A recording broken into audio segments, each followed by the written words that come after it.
Well, welcome to today's rant. As you can see, I'm back down at the beach. Beautiful day, hot, humid, but that's what we expect in the summer, isn't it?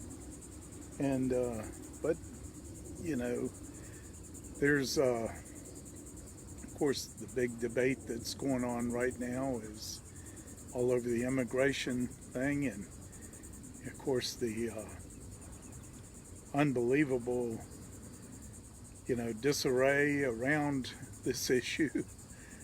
It's been going on for a long time. Now everybody's upset that children are being separated from parents. That doesn't sound good.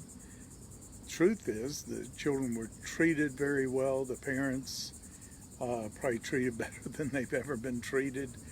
Uh, in some cases, you're always going to have exceptions, but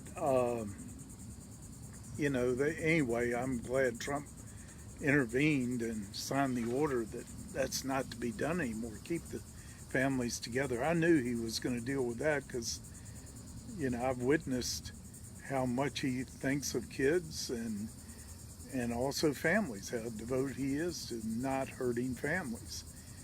So he intervened, but we go back, what is all this to do about immigration, and why has it been an issue for 25, 30 years that nobody's figured out? It's not that hard to figure out. Of course, Democrats are trying to use this one of the few things they think they can maybe get some traction on for the upcoming elections, just painting the Republicans as the bad guys who won't fix immigration, who are so mean to the dreamers, so mean to people who want to come to this country. That's crazy. And then we have to ask them, why didn't Obama fix this? He had the House and the Senate all with his majorities in place. He could have easily fixed it, didn't even address it. And then people were bringing up all the videos that, that where he made statements that right now, if you remove his picture and put Trump there, people would believe that's what Trump said. No, Obama said things about, hey, you have to secure our borders. We have to do that. And all Trump is saying he would fix it. Had a very incredibly generous resolution of the immigration thing that I think, nobody's going to be totally satisfied with the, the plan that would fix it and probably do it the best. There are always going to be some people apart from, who are going to have problems, but I think Trump's plan was incredibly generous. But he was insistent to make this happen. We've got to fix the border security. Got to have security. Now all the people who are up in arms and saying we should have open borders and all, ask them if they lock their doors at night. Or would they let just anybody walking down the street just walk into their home and start taking stuff? That's what they're saying we should do as a country. No other country does behaves like this with their borders like we've been doing. And, those who have, in Europe sought to take in all the Syrian refugees, they've paid a terrible, terrible price for not doing a way in which they could vet people. See who they were bringing in.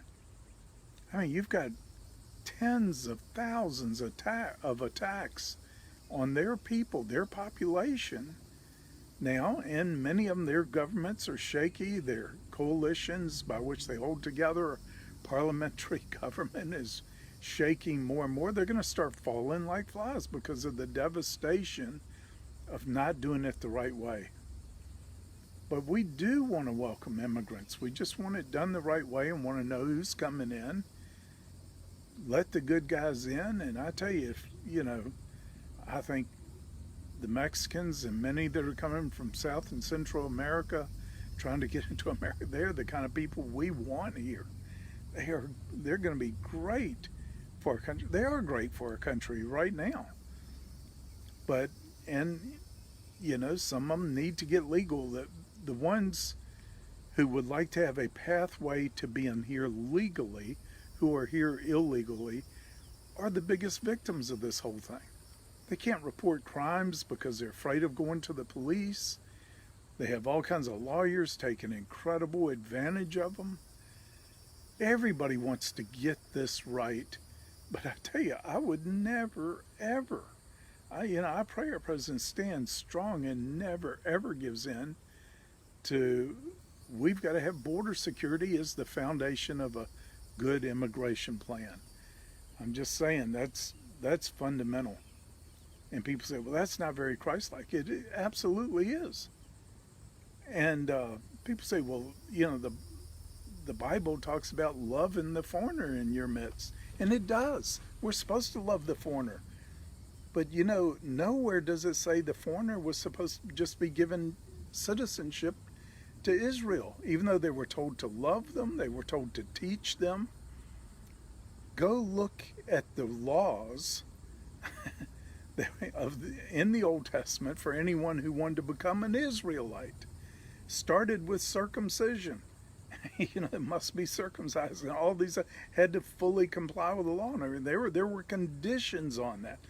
So I tell you, many people that cite the Bible have never really read the thing. They've read little bits and pieces, or some have pulled out some that they think support their positions, and leave out the tons and tons that show a whole different side to these issues. And in the New Testament, we're told those who do not take care of their own and members of their own household are worse than infidels. They're worse than unbelievers. Now, he's not just talking about providing food and shelter. One of the basic things any parent has to provide for their children is security. And this is basic too. But there's a madness, absolute madness on the part of some, and just not making a lick of sense. But then look at their own lives. Look at the hypocrisy of their own lives. Do they let people in their houses? You remember when the Pope came out and tried to hammer Trump, said we should be building bridges, not walls? The internet was flooded with pictures of the walls around the Vatican and declarations, tear down your own walls before you start picking on us. And then we get all this grief from Mexico. They have a border wall on their southern border. They call us racist and everything else for wanting to put up a wall. Check their southern border. It's exactly the kind of secure wall we want on our border, and every country needs. You can't be a country without borders. You're no longer a country. And it's a basic way we take care of our own citizens. But if you think about that biblical exhortation, those who don't take care of their own and the members of their own household are worse than infidels, you have to take care of your own citizens first. Your own household. You've got to look. And it really does seem like one party absolutely has almost zero regard for American citizens. And appreciate compassion, appreciate, what so many people are going through, but we can't take in all the world's, oppressed peoples right here.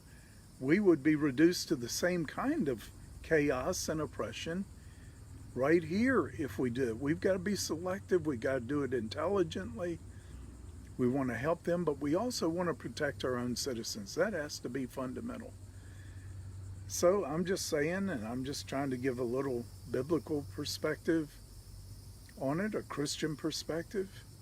We love the foreigner. That's one of the things that's going to determine whether we're sheep or goats. And one of the ways you determine that is the ones who gave him water, gave him food, gave him covering, because he said, as you do unto the least of these little ones, you've done unto me. So we want to treat people right. We want to treat, but we just want it to be done lawfully. And also the countries that are, allowing caravans through their country and not letting them stay in their country, why don't they take them in? But they refuse to take them in, but They've got their own border wall, but they'll truck them up through their country and bring them to our border and then start attacking us for wanting to regulate immigration. Listen, I am so thankful to have a president that is standing up to this kind of madness, this kind of foolishness, and this kind of hypocrisy. And that's exactly what it is. See what the people are doing themselves. So I'm just saying, bless their hearts. Thank you for joining me for today's rant.